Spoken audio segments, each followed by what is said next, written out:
Here is the media news on OGBC. My name is Titilope Awobajo. First, the major items. President Tinubu indicates plan to review telecom sector's regulatory framework to reflect best practices. National Assembly is assuring of legislative measures to empower women in politics. UN Secretary General has identified with Muslims as they begin Ramadan fasting. The Center will review the telecommunications sector's regulatory framework and operations to reflect global best practices with a greater focus on protecting infrastructure.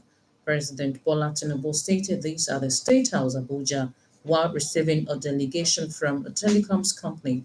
President Tinubu said his administration is ready to copy what works in other climes to make the country better. He assured that the current administration will continue to be pro-business and give attention to revolutionary intentions that can make business work. The president noted that the tax reforms being carried out by the government will create a more favorable climate for investors. Meanwhile, as part of effort to expand access to telecommunication services and improve digital connectivity across the country, the government at the center is to build 7,000 new communication towers in rural areas. The Minister of Communication, Innovations and Digital Economy, Dr. Bosun Tijani, made this known after leading telecoms company executives on a visit to President Bola Tinubu at the presidential villa in Abuja. According to him, the government is committed to ensuring that all Nigerians, especially those in underserved areas, have meaningful access to quality telecommunication services.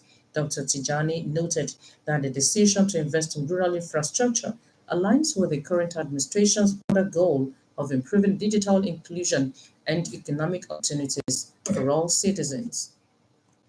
The 10th National Assembly is committed to enacting strong legislative measures that will protect and empower women in politics. The Speaker of the House of Representatives, the Right Honorable Tajuddin Abbas, gave the assurance in Abuja on Thursday at the Nigerian Women Leadership and Empowerment Conference 2025, organized by the House Committee on Women Affairs and Social Development. The Right Honorable Abbas observed that despite constitutional guarantees of gender equality, women in the country have continued to face discrimination, underrepresentation, and socioeconomic challenges that hinder their full participation in leadership roles. The Speaker emphasized the importance of gender inclusive governance and policies that ensure equal representation for women in political and economic spheres. In the meantime, the Ogun State Deputy Governor, Engineer Noimot Salako Oyedele, has said that women in politics need to build alliances across gender lines. According to Deputy Governor Oyedele, politics should not be a battle of masculinity, but rather a partnership aimed at a better Nigeria. Engineer Salako Oyedele made the assertion while delivering her keynote address at the Nigerian Women Leadership and Empowerment Conference 2025, tagged Women Inclusion in Politics, Challenges, Prospects, and the Way Forward, organized by the House of Representatives Committee on Women Affairs and Social Development. She said that one of the biggest misconceptions about women's political participation was that it threatens male dominance, noting that countries with higher female representation in parliament, such as Iceland and Rwanda, tend to have stronger social policies, lower corruption levels, and more inclusive economic growth. Also speaking, the chairman House of Representatives Committee on Women Affairs and Social Development, Representative Kafila Tobara, said the event was organized to discuss issues surrounding women leadership, breaking barrier, and creating confidence for future generations, as well as to celebrate the strength, resilience, and potentials of women across Nigeria and foster an environment where everyone can thrive, live, and inspire. You're listening to the media news on OGBC 90.5 FM.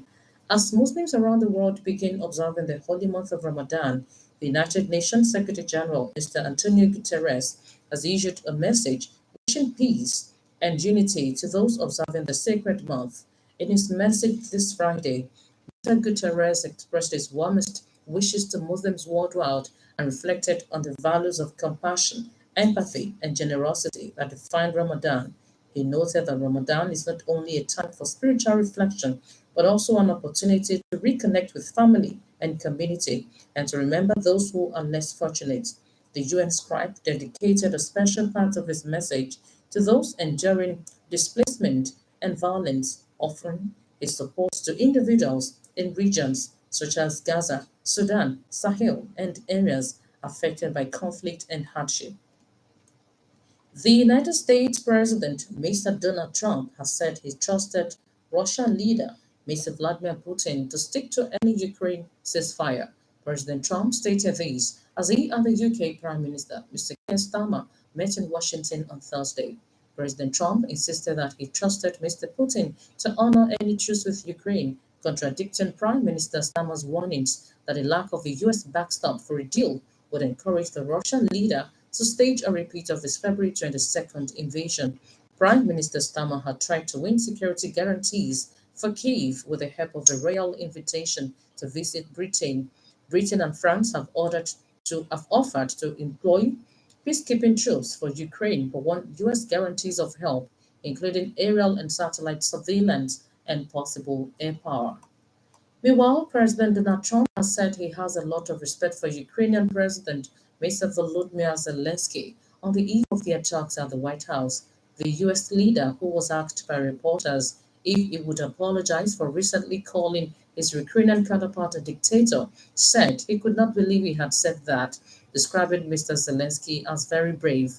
President Trump was speaking after talks with UK Prime Minister Sir Keir Starmer about ending the war with meeting with Mr. Zelensky this Friday, saying efforts to achieve peace were moving along pretty rapidly. Mr. Zelensky will be hoping to win some kind of security guarantees for his country that would underpin any peace deal that may be negotiated. The Israeli army has acknowledged its complete seventh attack by Hamas, admitting that it had for years underestimated the Palestinian group's capabilities. The summary of an Israeli army investigation published on Thursday said it failed in its mission to protect Israeli civilians. The probe said that the perception that Hamas was not interested in a full-scale conflict and that Israel will have ample warning in case of an attack went unchallenged, resulting in a lack of preparedness and ability to respond to an attack. It also found that Israel had focused its intelligence and military efforts on other fronts, such as Hezbollah in Lebanon, and relied heavily on intelligence, barriers, and defensive measures alone, and was therefore caught by surprise. On sports, the leadership of the National Sports Commission (NSC) has commended Haruna Quadri and Fatima Bello for securing their places at the 20th Federation ITTF World Cup. The two athletes sealed their World Cup berths by advancing to the semi-finals at the ITTF after the NSC's commitment to fostering excellence across all sports, stating that the goal is to build a sustainable sports ecosystem where Nigerian athletes consistently compete and excel on the global stage. On his part, the NSC Director General, Honorable Bukola Olopade, praised the resilience of Nigerian athletes, adding that the achievements are testament to the talent, determination, and hard work of Nigerian athletes and federations. He assured that the Commission would continue to provide necessary support and structure to take Nigerian sports to greater heights. The socio-economic development of the nation requires concerted efforts. Play your part to end the media news and another look at the major items. Playing host to a delegation from a telecoms company at the State House Abuja, President Bola Tinubu said the federal government will review the communication sector's regulatory framework and operations to reflect global best practices. The Speaker of the House of Representatives, the Right Honorable Tajuddin Abbas, at the Nigeria Women Leadership and Empowerment National Assembly's commitment to enacting legislative measures that will protect and empower women in politics. You also heard that the UN Secretary General, Mr. Antonio Guterres, has issued a message wishing peace and unity as Muslims around the world begin observing the holy month of Ramadan. The media news was edited by Chris Obu and broadcast from OGBC Abeokuta. For exclusive programs and the latest news updates, visit our website at ogunradio.ng. Follow us on Facebook at Ogun Radio Abeokuta and on X handle at OGBC 905 FM. You can also listen to OGBC on the Radio Garden.